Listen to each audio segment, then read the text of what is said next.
Police বিদ্রোহের মুখোমুখি মমতা বন্দ্যোপাধ্যায় হচ্ছে। পুলিশের প্রতি মানুষের আস্থা হারাচ্ছে, কারণ পুলিশের একটা অংশই মিডিয়াকে লিক করে দিচ্ছে খবর। ঠিক যেরকম ভাবে বেঙ্গল লিবার্টিকে পুলিশের একটা অংশ লিক করে দিয়েছে সামগ্রিকভাবে খবর। প্রচুর পুলিশ অফিসার আমাকে ফোন করে বলেছিলেন, দাদা আপনি যেটা করেছেন একদম সঠিক খবর করেছেন। তথাকথিত বিএলওরা তারা শুভেন্দু অধিকারী যখন ঢুকছিলেন ইলেকশন কমিশনের বাইরে জুতো দেখা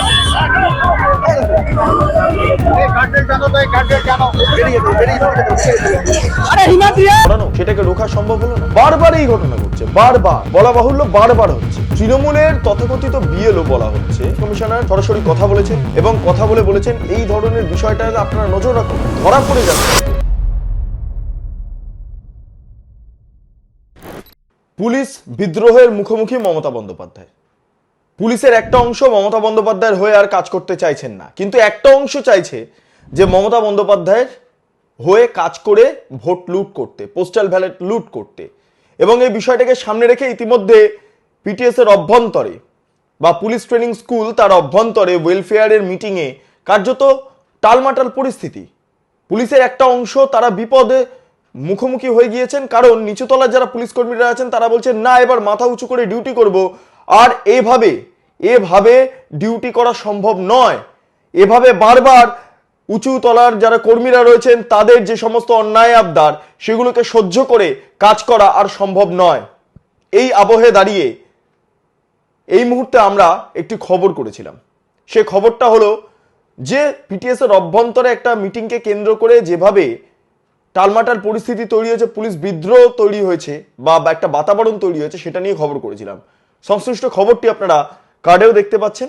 এবং এখানে জানিয়ে রাখি, এখানে খুব গুরুত্বপূর্ণভাবে আপনাদের বলতেই হচ্ছে যে গোটা বিষয়টা কলকাতা পুলিশ কমিশনারের নজরে এসে গিয়েছে এবং কলকাতা পুলিশ কমিশনার দুজন অফিসারকে সরাসরি সাবধান করেছেন যে আপনারা কেন এরকম করছেন। এতে করে প্রবলেম তৈরি হচ্ছে, সমস্যা তৈরি হচ্ছে, পুলিশের প্রতি মানুষের আস্থা হারাচ্ছে, কারণ পুলিশের একটা অংশই মিডিয়াকে লিক করে দিচ্ছে খবর। ঠিক যেরকম ভাবে বেঙ্গল লিবার্টিকে পুলিশের একটা অংশ লিক করে দিয়েছে সামগ্রিকভাবে খবর।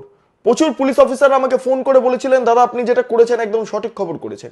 আপনারা কমেন্ট সেকশনে, সংশ্লিষ্ট ভিডিওটি কমেন্ট সেকশনে গেলেও আপনারা বুঝতে পারবেন যে এই খবর একদম ঠিক পেলেন কোথা থেকে। এই সমস্ত বিভিন্ন কমেন্টস আসছে আমাদের কাছে। ফলে এক্ষেত্রে দাঁড়িয়ে জানিয়ে রাখি আপনাদের যে ইতিমধ্যে কলকাতা পুলিশ কমিশনার দুজন পুলিশ আধিকারিক যারা এই মুহূর্তে মমতা বন্দ্যোপাধ্যায়ের অত্যন্ত ঘনিষ্ঠ, এক হচ্ছে শান্তনু সিনহা বিশ্বাস এবং আরেকজন বিজিতেশ্বর রাউত, দুজনকে কলকাতা পুলিশ কমিশনার সরাসরি কথা বলেছেন এবং কথা বলে বলেছেন এই ধরনের বিষয়টাতে আপনারা নজর রাখুন, ধরা পড়ে যাচ্ছেন তো। হ্যাঁ, এই সংশ্লিষ্ট পুলিশ অফিসাররা যা করছেন খেতে গিয়ে সামগ্রিকভাবে মুখে মেখে নিচ্ছেন, তাতে করে কোথাও গিয়ে প্রবলেম তৈরি হচ্ছে পুলিশের অভ্যন্তরে। কারণ ইতিমধ্যে মমতা পুলিশ এই শব্দটা বিরোধীরা ব্যবহার করতে শুরু করে দিয়েছেন। অর্থাৎ মমতা বন্দ্যোপাধ্যায়কে জেতানোর জন্য পুলিশের একটা অংশের যে প্রবণতা, যে ইচ্ছে, যে আগ্রহ দেখা যাচ্ছে তা কার্যত চোখে পড়ছে, চোখে লাগছে, দেখতে খারাপ লাগছে।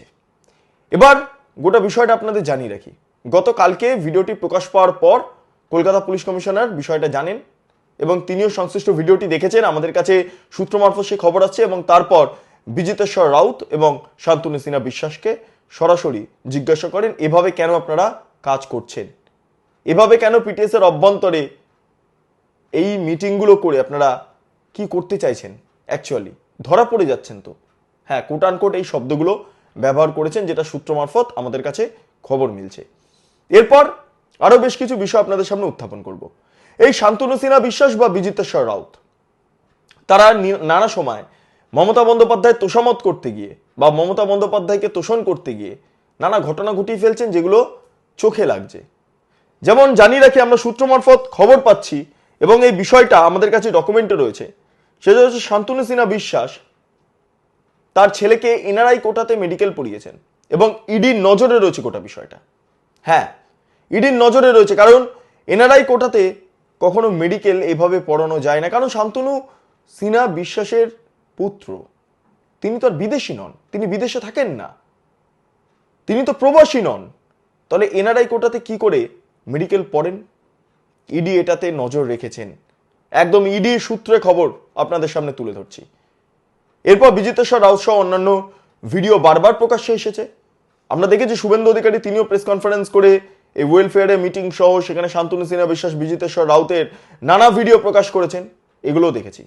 এবার চলে আসি একটু পুলিশ তোষামদের, পুলিশের মানে মমতা তোষামদ যেটা রয়েছে সেই বিষয়টাতে।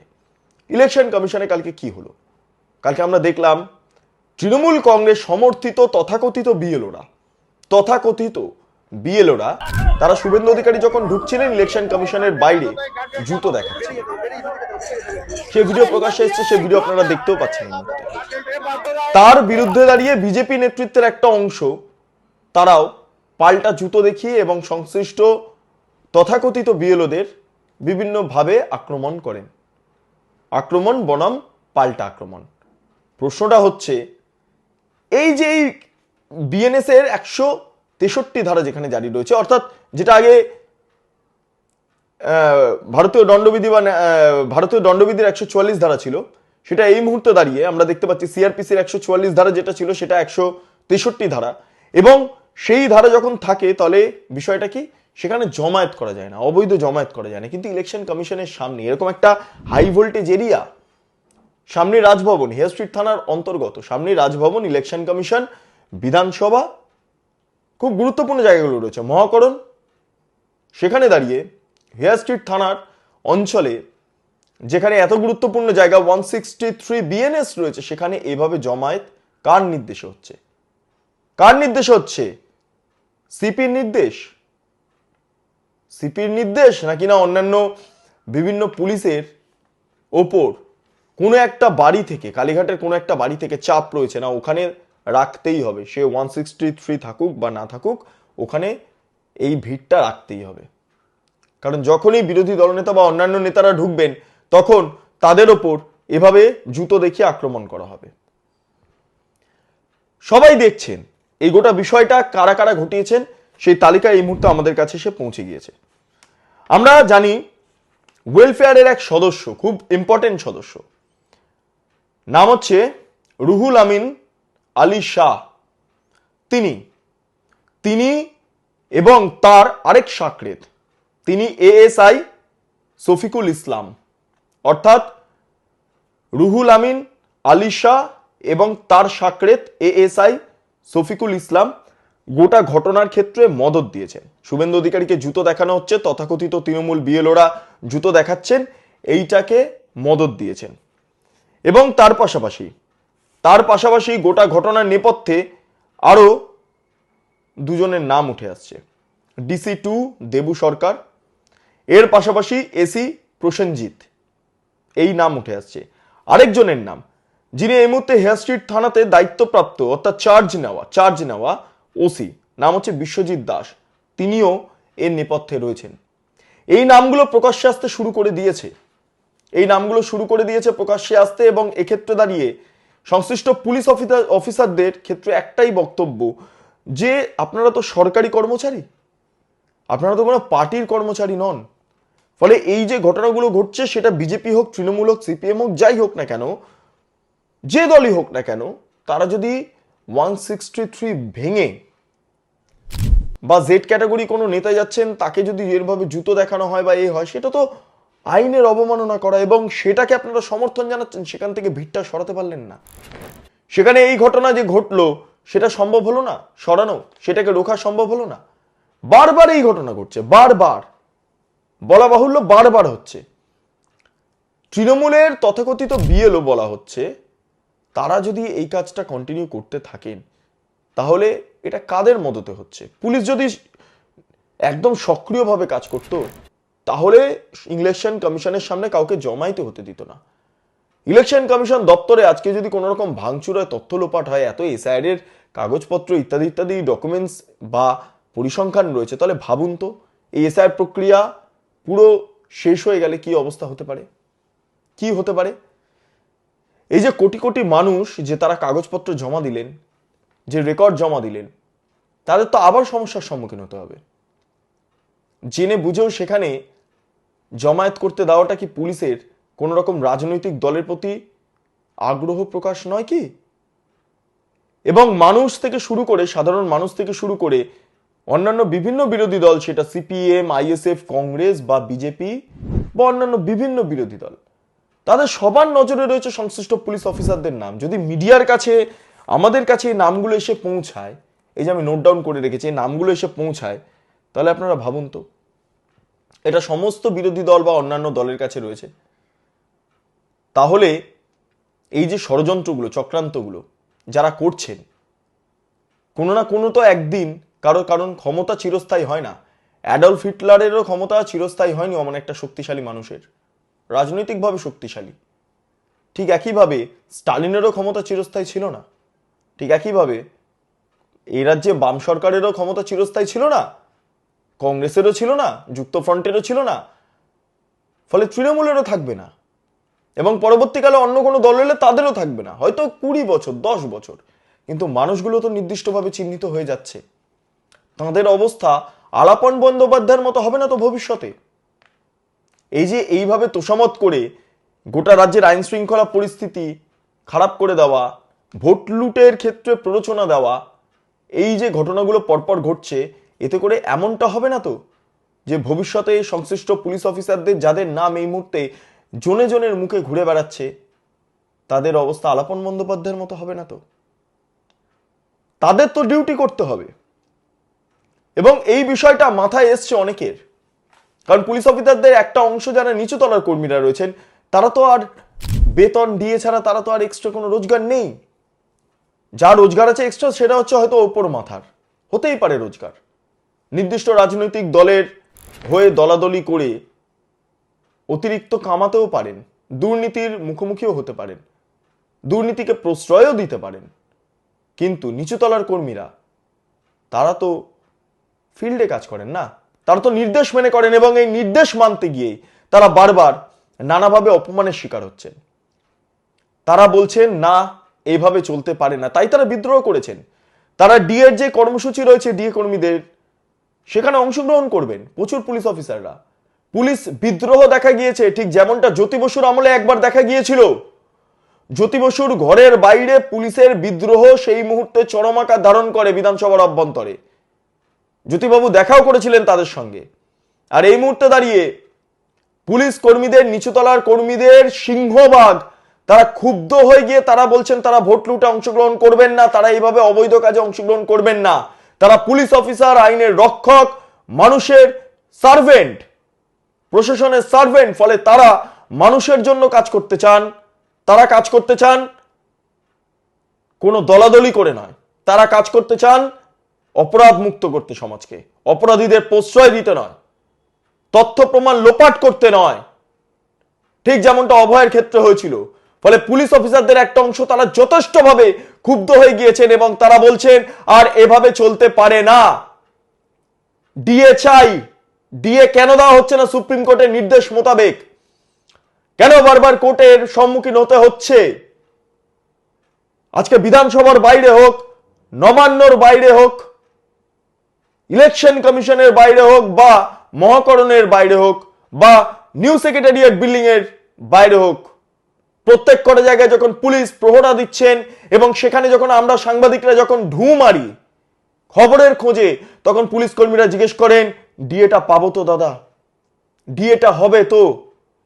আর পারা যাচ্ছে না। এখান থেকেই ক্ষোভের সঞ্চারটা বোঝা যায়। এই মুহূর্তে অনেকেই বুঝতে পেরেছেন যে পুলিশের একটা অংশ ঘুরে যাচ্ছেন, তাই পোস্টাল ব্যালট লুট করতে পুলিশের উচ্চতলার কর্মীরা যারা ওয়েলফেয়ারের একদম শীর্ষে বসে রয়েছেন তারা সক্রিয় হয়ে গিয়েছেন এবং সেই কাজ শুরু হয়ে গিয়েছে গত 23 তারিখ থেকে। এই খবর মিলছে এবং সিপি কলকাতা পুলিশের কমিশনার নগরপাল, তিনি এই খোঁজ খবরটা পেয়ে তিনি আমাদের খবরটি দেখে তিনিও সংশ্লিষ্ট যারা কর্তারা রয়েছেন তাদেরকে সাবধান করছেন, বলছেন এইভাবে করবেন না, প্রবলেম হতে পারে। প্রকাশ্যে চলে আসছে, আপনারা খেতে গিয়ে গোটা মুখে মেখে ফেলছেন। পুলিশ কর্তাদের বাড়ি যারা গিন্নিরা রয়েছেন, সন্তানরা রয়েছেন, তাদের একটা অংশ ক্ষুব্ধ হয়ে যাচ্ছেন। নিচুতলার কর্মীরা তারা বলেন যে আমরা বিধানসভার বাইরে তুলসী মঞ্চ যখন আটকাচ্ছি, বাড়ি যখন যাচ্ছি, তখন স্ত্রী প্রশ্ন করছেন যে কি করছো তোমরা, তুলসী গাছকে আটকাচ্ছ। এমন নির্দেশ নিচুতলার পুলিশ কর্মীদের নির্দেশ দেওয়া হচ্ছে উঁচুতলা থেকে যে কোথাও সাম্প্রদায়িক অশান্তি হলে প্রথমে আপনারা অ্যাক্টিভ হবেন না, ইনঅ্যাক্টিভ হয়ে থাকুন, তারপর অ্যাক্টিভ হবেন। নলদে মালদা, মুর্শিদাবাদ, বহরমপুর, এখানে পোর্ট এরিয়া জ্বলছে কি করে? লাগাতার সাম্প্রদায়িক অশান্তি হচ্ছে। পুলিশ যদি সক্রিয় থাকে তাহলে এ রাজ্যে কোনোভাবেই সম্ভব নয়, অপ্রীতিকর বাতাবরণ তৈরি হওয়ার, অন্ধকার পরিবেশ তৈরি হওয়ার। কিন্তু সেটা হচ্ছে। পুলিশ চাইলে সম্ভব সব, কিন্তু পুলিশ চাইছেটা কোথায়? উঁচুতলার কর্মীরা যদি না চান তাহলে নিচুতলার কর্মীরা আগ বাড়িয়ে করতে গেলে তো চাকরি খুইয়ে ফেলবেন না। আলটিমেটলি তো পেটের বিষয়, পেট। যদি পেটের টান না থাকতো তাহলে অনেক পুলিশ কর্মীরা তারা ফোন করে আমাকে বলছেন যে চাকরিটা ছেড়েই দিতাম দাদা, চাকরিটা ছেড়েই দিতাম। এই কন্ডিশন এ রাজ্যের পুলিশ মন্ত্রী মমতা বন্দ্যোপাধ্যায় এবং সেই পুলিশ মন্ত্রীর বিরুদ্ধে এই মুহূর্তে পুলিশ বিদ্রোহ করে বেড়াচ্ছেন, বিদ্রোহ ঘোষণা করেছেন। ইলেকশন আসছে, পুলিশের একটা অংশ আগে অভিযোগ উঠত যে এরিয়া ডমিনেশন এবং রুট মার্চের ক্ষেত্রে কেন্দ্র বাহিনীকে ভুল পথ দেখানো হতো, দেখাতো পুলিশ, সেটা বেঙ্গল পুলিশ হোক, কলকাতা পুলিশ হোক, শিলিগুড়ি পুলিশ হোক, চন্দননগর পুলিশ হোক, ব্যারাকপুর পুলিশ হোক বা বিধাননগর পুলিশ হোক, যাই হোক না কেন। আর আজকের দিনে দাঁড়িয়ে সেই পুলিশের একটা অংশ তারা বলছেন আর সহ্য করা যাবে না, কারণ এভাবে লাগাতার অপমানের সম্মুখীন হচ্ছে আমরা। এই গোটা বিষয়টাকে সামনে রেখে এই মুহূর্তে রাজ্য রাজনীতি উত্তাল, রীতিমতো উত্তাল। মমতা বন্দ্যোপাধ্যায় এখন ভাবছেন যে পুলিশ যদি ক্ষুব্ধ হয়ে যায়, পুলিশ ছাড়া কি করে ভোটে জেতা যায়। ইতিমধ্যে ইলেকশন কমিশন ভোট ঘোষণা হয়ে যাওয়ার পরই যেটা জানা যাচ্ছে, কলকাতা পুলিশ কমিশনার, রাজ্য পুলিশের ডিজি সহ যারা যারা দায়িত্বে রয়েছেন তাদেরকে সরিয়ে দেওয়া হবে, বসিয়ে দেওয়া হবে শান্তনু সিনহা বিশ্বাসকে, বিজিতেশ্বর রাউতকে। কারণ এদের হাতে বা সংশ্লিষ্ট অফিসারদের হাতে যদি ক্ষমতা থাকে তাহলে নির্বাচন প্রক্রিয়া সুষ্ঠুভাবে হওয়ার সম্ভাবনা অত্যন্ত কম, ক্ষীণ একদম। পুলিশের এই অবস্থা কি হবে সেদিকেই অবশ্যই আমাদের নজর থাকবে এবং আমাদের ভিডিও বহু পুলিশ অফিসাররা দেখেছেন এবং তারা দেখে একটাই কথা বলছেন যে দাদা আপনি যেটা করেছেন সঠিক খবর করেছেন। প্রচুর নাম প্রকাশ্যে আনা হয়েছে, আরো নাম প্রকাশ্যে আসবে যারা এই মুহূর্তে মমতা বন্দ্যোপাধ্যায়ের হয়ে কার্যত কাজ করছেন বা তৃণমূলের হয়ে কাজ করছেন, ভোট লুট করতে প্ররোচনা দিচ্ছেন নিচুতলার কর্মীদের। আরো নাম সামনে আসবে, দেখা যাক ভবিষ্যৎ কোন দিকে এগোয়। তবে যে সমস্ত পুলিশ অফিসাররা তারা ডিউটি করছেন না সঠিকভাবে, তাদেরকে অবশ্যই বেঙ্গল লিবার্টির তরফে বার্তা, ভাবা প্র্যাকটিস করুন। ভবিষ্যতে যদি তৃণমূল কংগ্রেস না থাকে তাহলে আপনারা তো সেই কাজটাই করবেন সরকারি কর্মচারী হিসেবে। যদি এভাবে টার্গেট হয়ে যান, আপনাদের নিরপেক্ষতা নিয়ে যদি প্রশ্ন উঠতে শুরু করে, মানুষকে বিশ্বাস করবেন? আপনাদের নিজেদের বিবেককে প্রশ্ন করুন। আর একই সঙ্গে আবারও বলছি, ভাবুন এবং ভাবা প্র্যাকটিস করুন। আপনারা এতক্ষণ ধরে দেখছিলেন বেঙ্গল লিবার্টি। চ্যানেলটি ভালো লাগলে অবশ্যই লাইক করুন, সাবস্ক্রাইব করুন, শেয়ার করুন, বেল আইকন ক্লিক করুন, www.bengalliberty.com সেখানে ক্লিক করুন। সমস্ত খবর আপনাদের জন্য সাজানো রয়েছে।